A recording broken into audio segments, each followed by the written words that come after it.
한국기독교 목회자협의회가 실시한 제5차 한국인의 종교생활과 신앙의식조사에 발표한 바에 의하면 교회에 다니지 않는, 종교를 갖지 않는 비종교인 중에서 앞으로 호감 가는 종교가 있느냐고 물었을 때 호감 가는 종교가 없다는 그런 비율이 해마다 늘어가고 있는 것을 발견하고 있습니다. 우리나라의 무종교인이 5년 전에 비하여 지금 10%가 증가하였습니다.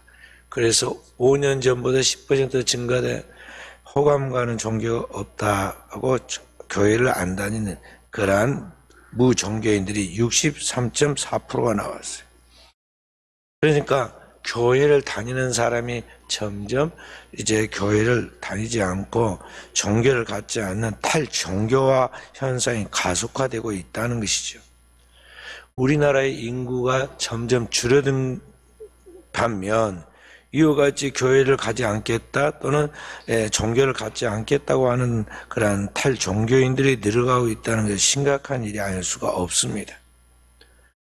기독교 윤리 실천 운동이 2008년부터 2023년까지 3년마다 한 번씩 발표하는 그 내용에 보면 한국교회 사회적 신뢰도 여론조사에 의해서 뭐라고 나왔느냐 하면은 지금 이 한국교회를 얼만큼 신뢰하는가에 대하여 신뢰한다가 21%밖에 안 나왔습니다. 그리고 신뢰하지 않는다는 게 74%가 되었어요. 지금 한국교회가 이 사회 속에 선한 영향력을 전혀 끼치지 못한다는 것이죠. 저기 21%도 가만히 생각해 보세요. 누가 지금 신뢰한다고 그랬겠어요? 틀림없이 교회 다닌 사람이, 그 설문한 사람 중에 교회 다닌 사람들만 신뢰한다고 그러지, 교회 안 다닌 사람의 대부분은 교회를 신뢰하지 않는다고 그렇게 보고 있다는 것을 우리가 알아야 합니다. 오늘날 우리 사회가 자본주의 사회 속에서 점점 물질이 우상화되고 세속화의 영향을 통해서 사람들이 점점 신앙이 멀어질 뿐만 아니라 최근에 우리나라뿐만 아니라 전 세계적으로 유행하고 있는 이 코로나 바이러스, 코비드-19의 영향으로 인해서 이제 사람들의 의식 구조가 또 생활이 많이 바뀌었습니다. 그리고 그런 문제 때문에, 이 질병의 문제 때문에 특별히 부각을 나타냈던 게 뭐냐면은 이단 신천지가 부각이 됐는데, 사회에서는 볼 때 신천지가 이단으로서 이 기독교와 아무 상관이 없이 이 사회에 해악을 끼치는 그러한 단체라고 그렇게 보지 않냐고 기독교의 일종으로 이렇게 보고 있기 때문에 그것으로 인해서 오늘날 교회 이미지가 더 많이 훼손되었다는 것을 볼 수가 있어요. 최근에 넷플릭스 오리지널 다큐멘터리 나는 신이다, 부제로 신이 배신한 사람들이라는 그러한 다큐멘터리가 방영이 되었습니다. 방영된 지 3일 만에 넷플릭스 이 한국 차트에 1위에 올랐어요. 그래서 그것을 시청하는 많은 사람들이 그동안 놀랐습니다. 저게 실제 이야기냐, 실제로 저런 일이 있느냐, 그런 것이 있었다는 것을 몰랐다는 사람들이 대부분이죠.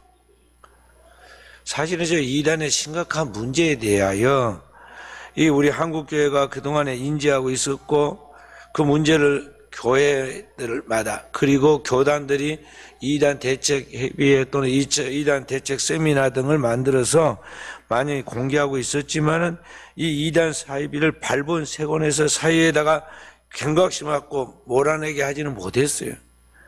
그런데 이번에 이 공영방송 MBC에서 이 조성현이라는 PD가 이 부분을 2년에 걸쳐서 연구하고 찾아서 계속 이 부분을 조사해서 그래서 이제 방영을 했습니다.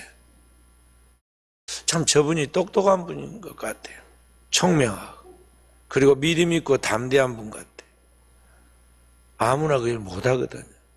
항상 좋은 뜻은 무엇을 하려고 하더라도 자기의 손해가 온다든지 또는 위협을 느끼면 사람은 꼬리를 감추게 되었고 있는데, 그 여러 이단들의 위협과 추적과 또 그러한 경고에도 불구하고 끝까지 파악해서 결국에는 방송에 방영을 해서 큰 반향을 불러일으켰죠.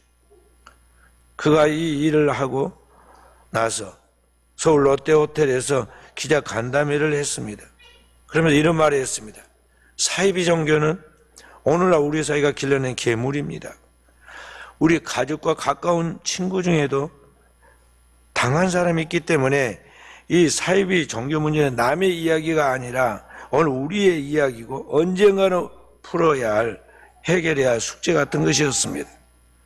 누구나 피해자가 될 수 있기 때문에 사이비 종교에 대해서는 반드시 규제가 필요하며 종교성을 인정하지 않아야 합니다.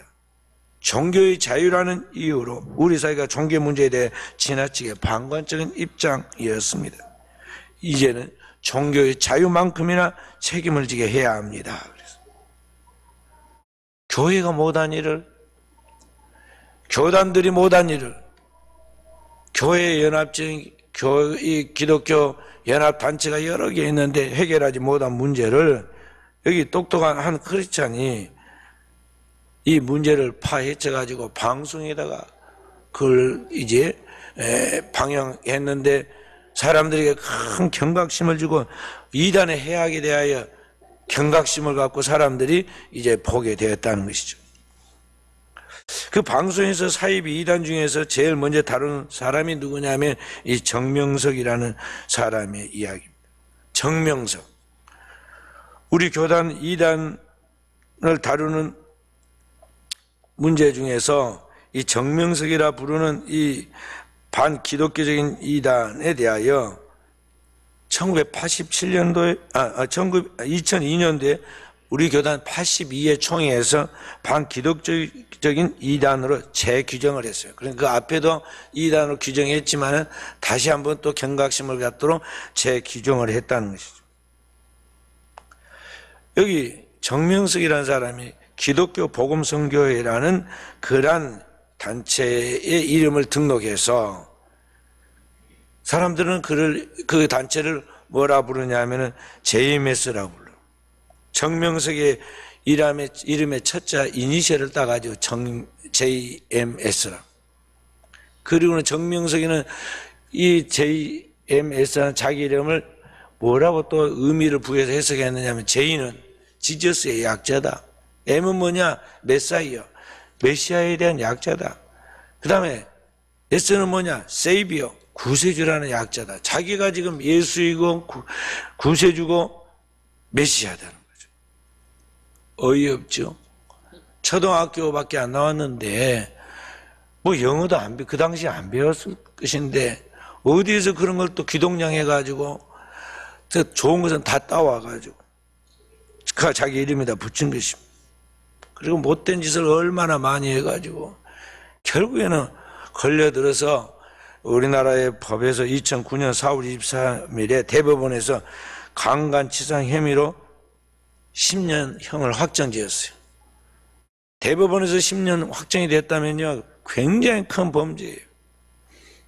최고의 형이나 마찬가지죠. 그런데 그렇게 최고의 형을 확정되어서 그렇게 10년을 살고 나와요. 그런데 그러기 전에 이 사람이 이제 조사를 받던 중에 내사를 받던 중에 2001년도에 해외로 도주하였고 도주했지만 지금은 어떤 시대입니까? 국제사회가 공조를 합니다. 인터폴에 의해서 긴급 수배령이 떨어져서 도망간 그 자리에 붙잡혀가지고 범죄 인도 청구에 의해서 우리나라에 들어와서 구속 기소돼서 10년을 살았습니다. 원래 이 사람은 어디에 속한 사람이 있느냐면요. 항상 이단은 이단 속에서부터 이단이 나옵니다. 독버섯에서 독버섯이 거기에 새끼를 쳐가지고 나오죠. 똑같은 거예요. 원래는 이 사람은 통일교에서 당했는데 통일교에서 뭐 했냐면 그 당시에 통일교가 반공, 승공 뭐 이런 용어를 써가면서 국가에 굉장히 유익한 단체인 것 같이 그렇게 포장을 했어요. 바로 이 반공 강사로 활동을 하다가 가만히 보니까는 이제 그 속에서 깊이 들어가고 보니까 자기도 해볼 만하거든요. 그러니까 새로운 이단을 개업했어요. 그래가지고는 통일과 거의 비슷하게 하면서 새로운 이단을 만들어냈죠. 자기가 한 수 더 뜬다 이거죠. 그래서 거기에 자기가 이제 포섭한 신도들을 온갖 나쁜 성추행 같은 나쁜 일들 다 하다가 그렇게 나중에 걸려든 것이죠. 이단들은 이단의 피해자가 되기 전에는 그 해독을 잘 모르기 때문에 거기에 쇠뇌가 되어가지고 영적 미혹이 되어가지고 거기에 빠져든 것입니다. 한번 사람이 중독이 되면은 거기에 계속 빠져들어가잖아요. 그러니까 여기 영적인 중독, 그게 영적 미혹인데, 여기 오늘 성경의 하나님의 말씀으로 우리에게 영을 다 믿지 말고 영들이 하나님께 속하는 분별하라 그랬잖아요. 그러면서 여기 예수 그리스도께서 육체로 오신 것을 하나님의 아들이면서도 그의 신성과 함께 그의 인성을 가지고 이 땅에 오신 하나님의 아들 예수 그리스도에 대하여 확실히 예수 그리스도를 나의 주 나의 하나님으로 시인하는 영마다 하나님께 속한 것이, 그렇지 않은 것은 다 하늘로부터 온 것이 아니라 하나님을 대적하는 적그리스도의 영이니 이걸 분별하라는 것이죠. 그래서 오늘 우리는 이와 같은 이단들의 대표적인 사례를 지금 보면서 이단에 대한 바른 정의부터 한번 해보도록 하겠습니다. 이단이라는 이 말은 한자에 다를 이자와 끝 단자를 써서 끝이 다르다 그런 뜻입니다. 양의 가지고 쓴 이리와 같이 앞에 쓴 천사의 얼굴과 같이 온갖 좋은 말과 이야기를 하지만은 뒤에 가서는 거기에 자기의 본색이 이리와 같이 악한 그의 특성이 드러난다는 것이죠. 영어의 헤레틱, 또 헤르시라는 이 말은 이교도, 이설을 주장하는 자라는 의미입니다. 잘못된 사상을 전하는 자라는 것입니다. 우리 기독교 초창기인 초대교회에서는 일반적으로 교회의 일반적 교리와 다른 주장이나 교리를 내세우는 집단이나 개인을 가르쳐 이단이라는 용어를 사용했어요. 신약성경 디도서 3장 1절에도 보면 그릇된 개인에 대해 계속적으로 경고를 받았음에도 불구하고 이를 고집할 때 이것을 이단으로 규정합니다. 초대교회에 변증가했던 저스틴은 하나님의 존재를 부인하는 자, 불경스러운 신앙을 가진 신앙의 모독자를 이단이라고 그랬고요. 터툴리아는 삼일체론을 이야기했던 분인데요. 그리스도의 이름을 그릇되게 부르고 전통적인 가르침을 거부하는 교회를 이단으로 못 박았어요. 그러니까 이 이단의 공통점은 뭐냐면 정통 진리와 반대되는 주장을 하고 있다는 거죠. 정통 진리의 일부를 전부인 것 같이 확대 해석하거나 또는 전부라고 주장하는 거죠. 그래서 정리해 보면은 이단은 그리스도 안에서 규범적으로 공인된 신앙 고백을 거부하는 또는 반대하는 자와 그 집단을 이단이라고 그렇게 말하는 것입니다. 그래서 우리 성도들이 이단에 대한 그 특징과 그 성격들을 잘 이해해서 이러한 미혹에 빠지지 않도록 해야겠고, 그러한 이단에 속한 사람들과 교제하는 것을 절대 금해야만 합니다.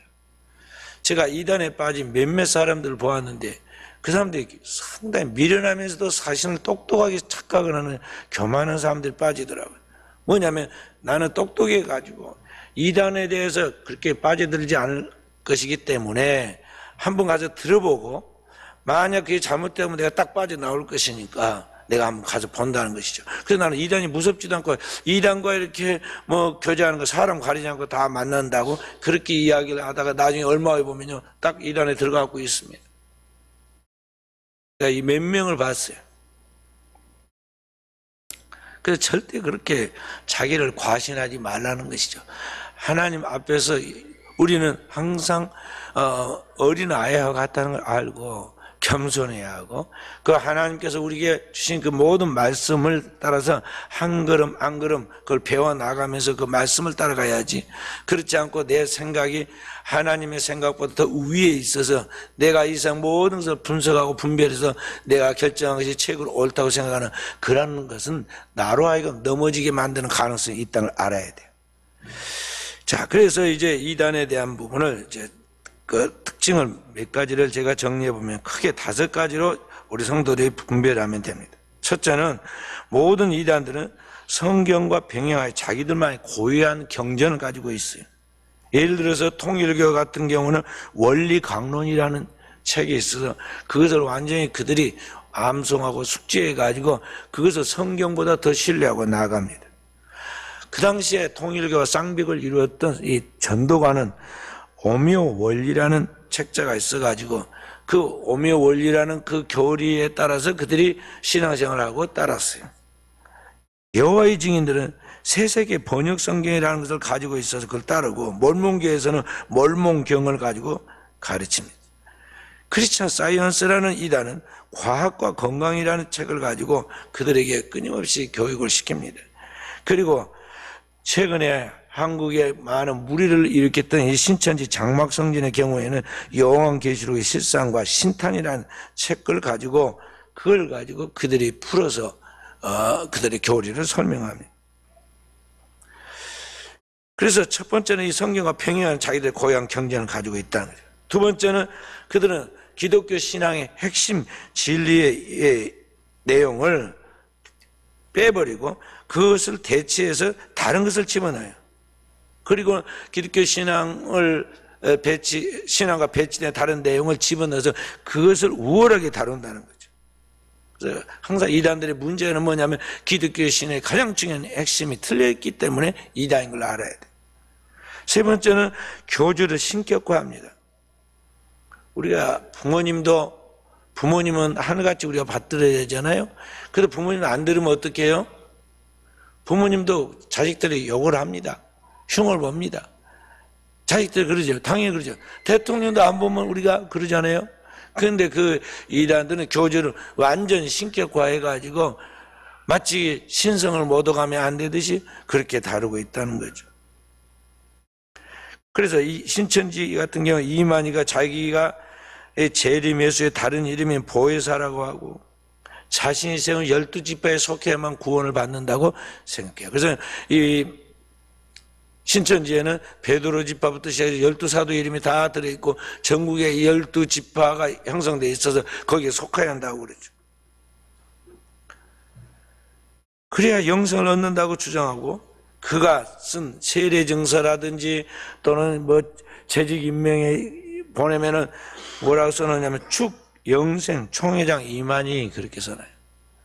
이만희가 보혜사고 영생이고 그렇다는 거죠.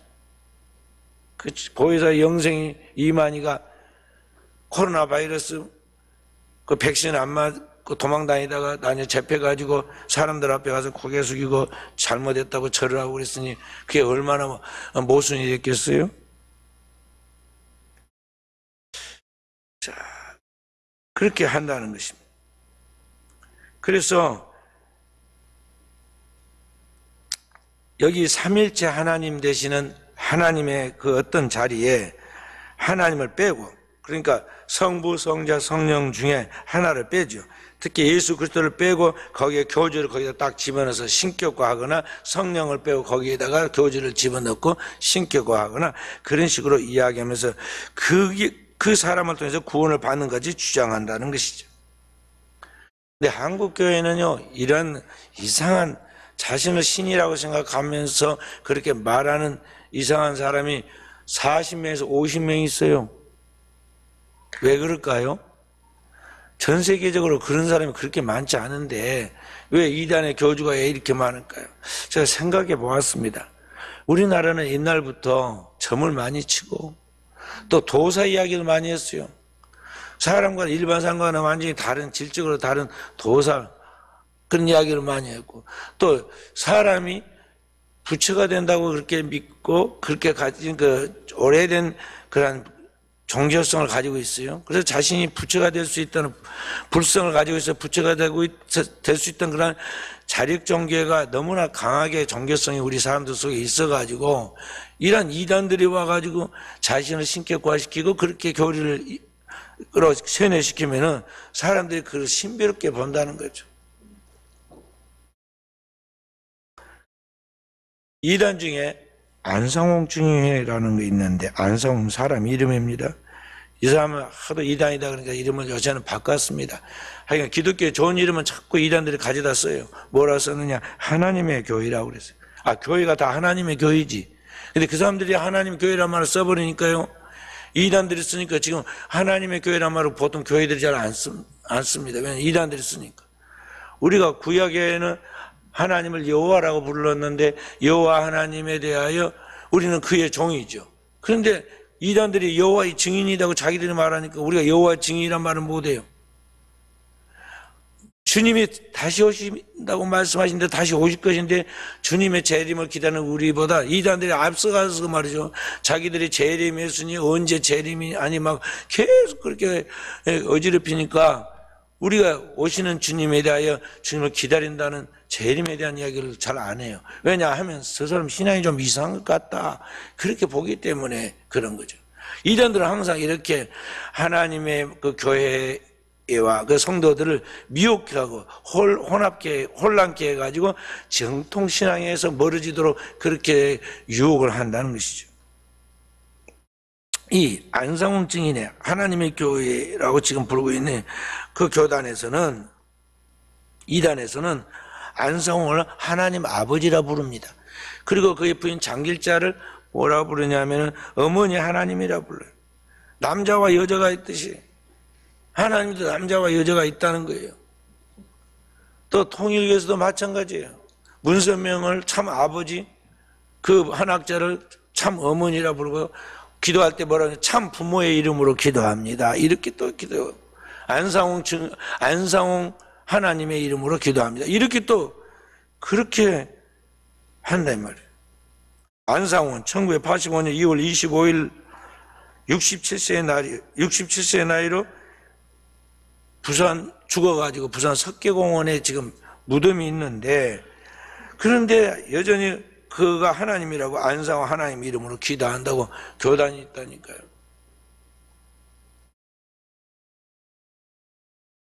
그리고 네 번째로 이단 종파의 교주들은 다 뭐냐면 자신이 하나님과의 특별한 관계이고 자신이 하나님이니까 특별한 계시, 직접 계시 또는 직통 계시를 받는다고 말하고 특수 계시를 받는다고 일반 사람들은 완전히 질적으로 다른 그러한 뭔가 신적 지식을 가지고 있는 것 같이 사람들을 미혹하고 있다는 거죠. 그리고 다섯 번째로 모든 이단들은 사람들의 마음의 탐심을 이용해서 거기에 들어가면 경제적인 이익을 얻을 것 같이 이익을 추구하는 그 심리를 이용해서 미혹하는 영리 집단이라는 거예요. 우리 교회에서 예를 들어서 뭐 물건 팝니까? 돈이 헌금이 많이 있어가지고 좀 저축되어 있다고 그래가지고 그거 가지고 사업을 하냐 이 말이죠. 교회에서는 그거 안 하잖아요. 어느 교회에서는 그거 안 해. 우리 총회가 1년에 공식적으로 쓰는 총회비 우리가 올려놓은 그 헌금이 한 120억 됩니다. 그런데 그 돈 가지고 사업을 하냐? 이런 더 사업을 안 해요. 그런데 모든 이단들은 그 돈을 가지고 돈벌이라는 영리 집단을 해요. 옛날에 천부교에서는 신앙촌을 만들어가지고 거기서 나온 물건을 만들어 팔았는데 품질이 좋다고 그러고 사람들이 많이 샀습니다. 통일교에서도 수많은 기업체를 가지고 지금 운영하고 뭐 북한에도 자동차도 만들고 또 뭐 어디다가 리조트도 만들고 그래요.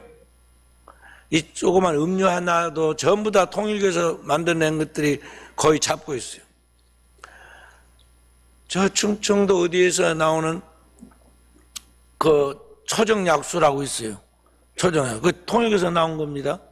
그 옛날 세종대왕이 눈도 안질도 치유받았다고 그러고 그 먹으면 마치 그 물이 그 사이다 마시듯이 그렇게 톡 쏘거든요. 탄산음. 예. 또 맥콜 이런 거 보리론 그것도 전부 다 이 통일교에서 나왔는데 그 작은 것부터 시작해서 큰 것까지 다 그래요. 이 순천 가까운 저기 여수에 가면 리조트가 있는데 거기에 해양 리조트 뭐죠? 오션 리조트를 통일해서 만들었어요. 2012년 되기 전에 부지런히 만들어가지고, 왜냐하면 해양 엑스포에서 열리니까 돈 냄새를 맡고 거기다 빨리 지었어요. 뭣도 모르고 교인들도 거기 막 가잖아요. 거문도가 또 경치가 또 견문도 백도 여기 좋다고 그러니까 막 거기다 또 통일고 뭘 만든다고 그래가지고 거문도에 교회 몇 개 없는데 거기 교회에서 뭉쳐가지고 통일고 들어오면 안 된다고 막, 예? 거기에 대해서 항의를 하고 그럽니다. 자, 이런 식으로 이단들은 몇 가지 그런 특별한 그들의 특징이 있다는 걸 먼저 알아야 하고요. 이걸 조금 더 확대해서 10가지로 정리하면, 다시 정리하면 이런 것들입니다. 이 모든 이단들은 시한부 말세 심판을 주장해요. 종말론에 대한 특별한 자기들의 지식이 있는 같이 그렇게 한다는 거죠. 두 번째는 선민의식으로 가득 차 있어요. 자기들만 구원을 받는 줄 알아. 그래서 예를 들어서 신천지 같은 경우에는 12지파에 속한 14만 4천에 들어가야 구원을 받는다고 그런 식이죠. 그 다음에 세 번째는 기성교회를 부정해요. 네 번째는 각 종교의 교리를 종합하여 짜집기로 만들어서 사용해요. 사람들의 논리에 이해하기 좋도록 하기가 좋다는 건 다 모으는 거죠. 회교인 마호메트 또는 이슬람교라 부르는 최초의 이슬람을 창조했던 마호메트 같은 경우에도 동양, 서양을 왔다 갔다 장사를 하다 보니까요. 아, 동양은 이런 종교를 믿고 서양은 이런 종교를 믿는데 가만히 자기가 보니까 거의 비슷비슷하거든요. 아, 이 물건도 갖다가 저쪽에다 팔고 저쪽 것도 갖다 이쪽 팔듯이 아, 이걸 딱 짜집게 해놓으면은 그럴싸한 게 뭐가 나오겠다. 그래가지고 짜집게 해서 만들어낸 것이 이슬람교회. 그 교리도 너무나 막 여기저기서 많이 해가지고 이슬람 경전인 코란을 제대로 읽은 사람이 없다고 그래요. 하기사 요사이 하도 좀 세속화돼서 어떤 신문을 제가 보니까 말이죠. 그 서구에서 나온 건데 거기에 목사님들도 평생 성경을 한 번도 안 읽어본 사람이 정독을 끝까지 안 읽어본 사람 70%라고 하더라고. 그러니 다른 데는 얼마나 하겠어요. 그러니까 그래서 이단들이 판을 치는 거예요. 또 다섯 번째로 입신 등의 각종 신비체험을 지나치게 강조해요. 하나님께서 어떤 사람이 비몽사몽 간에 하나님의 그 어떤 것들을 보여줄 때는 어쩔 수 없는 그런 상황들, 인간이 어떤 그 한계 안에서 스스로 자기가 처리할 수 없는 그런 상황에 있을 때만 하나님께서 그런 것들을 비상시에 보여주는 것이지 이게 아무 때나 그냥 들락날락한 게 아니에요. 그런데 이단들은 언제든지 자기들이 할 수 있는 것까지 그렇게 각종 신비체험을 지나치게 강조한다는 거죠. 또 여섯 번째는 무속신앙 등의 혼합주의적 성격을 지니고 있어요. 우리나라는 이 모든 그 사람들의 무의식 속에 원래 우리 한국 사람들의 종교성을 지배하고 있던 것은 뭐냐면 샤머니즘이었어요. 무당 종교였어요. 그런 무속적인 그런 것들이 우리 안에 들어가지고 있는데 그걸 기독교 신앙과 이렇게 혼합해 나가고 있는데 이단들은 그게 심하다는 거죠. 일곱 번째로 자기들의 종교를 믿어야 구원받는다고 주장한 거예요. 그리고 여덟 번째 그것을 자신들은 종교 계획이라고 부르짖고 있고 아홉 번째로 그러한 가운데서 일하는 자신들은 말씀의 종이나 하나님의 계시자라고 주장해요. 그리고 열 번째로 바로 그렇게 주장하는 교주를 재림주로 그렇게 믿고 있다는 것이죠. 그래서 어느 날 이런 이단들이 이 사회 속에서 큰 해악을 미치고 있는데 대다수 이런 그 이단들이 거기에 뿌리를 내려가지고 이런 큰 문제를 일으키게 된 데는 이 사회적인 문제가 커요. 그러니까 이 사회가 혼란해 있을 때, 삶을 어디에 마음 둘 수 없고 정신적으로 안정할 수 없을 때, 그런 때 이런 이단들이 그들 가운데 득세를 하는데 사람들은 그 불안한 심리 속에서 지푸라기라도 잡는 심정으로 뭔가를 붙잡는데 그렇게 자신을 잘못된 생각이지만은 자신 있게 사람들 앞에서 과대하게 그렇게 이제 과시해 나가는 그 사람들 보면서 뭔가 마음에 답을 찾고 거기서 위안을 얻으려고 하는 거죠. 종교적인 배경에도 문제가 되는데 기성교회가 자기의 역할을 감당하지 못하고 그렇게 세속화되어 갈 때 부정적인 그런 모습들이 드러나게 될 때 그것을 파고 이단들이 거기에 기생하여 들어온다는 것이죠. 그래서 기성교회를 부정하고 기성교회의 그 교회 교직 제도들 또 기성교회 그런 목회자들을 공격하면서 자신들이야말로 참 교회이고 참 목자라고 그렇게 말하면서 이제 등장을 하는 거예요. 그런데 오늘날 스스로 자신을 상당히 똑똑한 사람이 생각하는 그런 사람들이 대다수 이단에 빠진다는 거죠. 그러니까 어리숙한 사람이 빠지는 게 아니에요. 어리숙한 사람은 아예 이것도 저것도 그런데 잘 안 들어갑니다. 그런데 소위 똑똑하던 사람들이 거기 들어가요. 대학 교수들도 들어가고 사회에서 돈깨나 버는 사람들이 이게 똑똑하다는 사람들이 또 그런 데 들어가고 나중에 뒤에서 알고 보면은 함부로 못하는 것이 그런 사람들이 포섭된 사람들이 세뇌된 사람들이 검찰에 법원에 또 경제계 정치계에 다 들어가 있어요. 그래서 뭐 문제가 있어서 이런 것들을 문제에서 고소 고발하면요 거꾸로 역공을 당해가지고 그 고소한 사람이 피해를 더 당하게 되어갖고 있어요. 그래서 어떻게 하지 못하고 지금까지 쉬쉬 했는데요 이번에 이러한 것들을 몇 개를 타켓을 정해가지고 계속 연기해가지고 거절할 수 없는 프로그램으로 만들어냈는데 사회적 분위기와 함께 그 용납이 돼가지고 방영이 돼서 결국에는 다 이제 나오게 된 거예요. 모든 사람들이 다 그에 대해서 호응을 하니까 검찰총장이 나서서 이걸 확실하게 규정해서 이걸 이 사회 문제가 되지 않도록 하라고 아예 공식적으로 지정을 했잖아요. 그래서 오늘날 우리 사회가 이런 문제들이 있다는 것을 우리가 잘 알고 우리 성도들이 분별할 수 있는 그런 분별력을 갖고 나가도록 해야겠습니다. 그렇다면 이런 이단 종파에 대하여 어떻게 분별할 것인가? 오늘 여기 분별하라 그랬어요. 하나님께 속한 것인지 아닌지 분별하라고 했어요. 오늘날 이단들이 어떻게 교묘하게 역사를 하든지요. 또 돈이 많아요, 그들이. 그러니까 이들이 신학교를 가요. 일반 대학, 신학대학을 갑니다. 그래가지고 목사의 직함을 라이선스를 따가지고 활동을 합니다. 그러니까 더 분별하기 어려워졌어요. 그런데 오늘 그들의 그 모든 열매를 보아 그 나무를 알지니 주님 그랬잖아요. 좋은 나무에서 나쁜 열매를 맺을 수 없고 엉겅퀴가 포도로 열매를 맺을 수 없다. 무화과 열매를 맺을 수 없다 그랬잖아요. 그러니까 열매를 보아 그걸 알아야 돼요. 그 모든 이단들은 어떤 특징을 가지고 어떤 것을 보고 이단이라 하는가 명확하게 알아야 하는데 그 이제 핵심이 뭐냐면은 첫째는 그들이 믿는 신앙의 내용을 한 번에 구분할 수 있는 방법이 뭐냐? 첫째는 삼일체론을 갖고 있는가 믿고 있는가 믿지 않는가를 보면 알아요. 그러니까 이단들은 다 자신이 하나님이라고 그래서 이단이 되는 것이니까요. 자신을 하나님이라고 성부 하나님이라고 그렇게 말하거나 아니면 자신을 재림예수라고 성자 하나님으로 말하거나 아니면 자신을 보혜사 성령이라고 자기를 매도해서 이단이니까 삼일체로나 믿지 않는 거예요. 근데 기독교 신앙 트리니티는 삼일체 하나님이에요. 성부 성자 성령 삼위 하나님의 인격으로는 각각 있지만은 사랑 안에서 하나를 이룬다는 그게 삼일체론인데 그런 삼일체론에 대하여 믿지 않는 거예요. 그러면 그런 사람들한테 이단한테 좀 수상한데 저게 이단인 것 같은 데서 삼일체론을 믿지 않습니까? 그러면은 뭐라고 할까요?